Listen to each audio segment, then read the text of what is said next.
1 Corinthians chapter 1 verse 18 through 31. For the word of the cross is folly to those who are perishing, but to us who are being saved it is the power of God. For it is written, I will destroy the wisdom of the wise, and the discernment of the discerning I will thwart. Where is the one who is wise? Where is the scribe? Where is the debater of this age?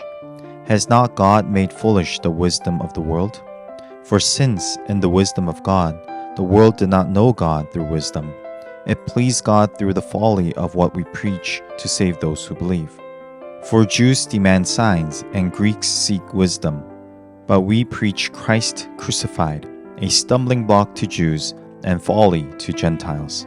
But to those who are called, both Jews and Greeks, Christ the power of God and the wisdom of God.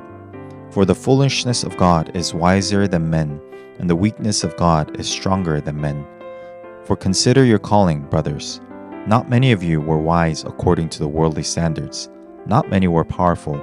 Not many were of noble birth.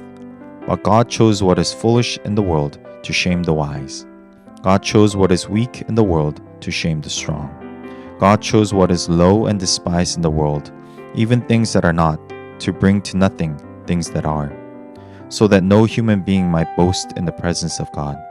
And because of him you are in Christ Jesus, who became to us wisdom from God, righteousness and sanctification and redemption, so that, as it is written, let the one who boasts boast in the Lord. In today's passage, we're given a sharp contrast between the wisdom of God and the wisdom of this world. The world sees the cross and the sacrifice Christ made and considers it foolish. Because of this, those that bring the news of the death and the resurrection of Christ, the gospel message, is also seen as fools. But Paul exhorts the Christians to reason about this. Jews want signs from God, and the Greeks want philosophical reason. But in reality, the greatest wisdom of the world pales in comparison even to what God considers foolish.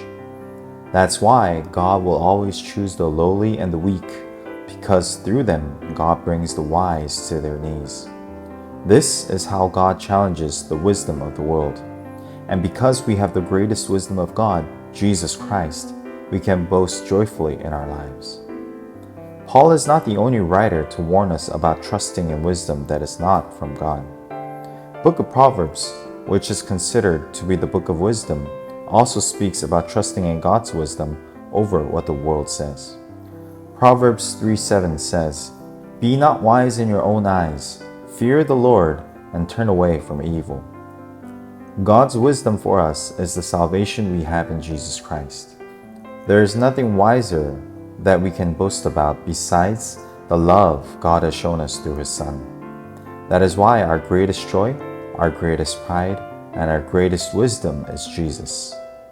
As we meditate on today's passage, let us happily boast about the great wisdom of God, Jesus Christ, in our lives.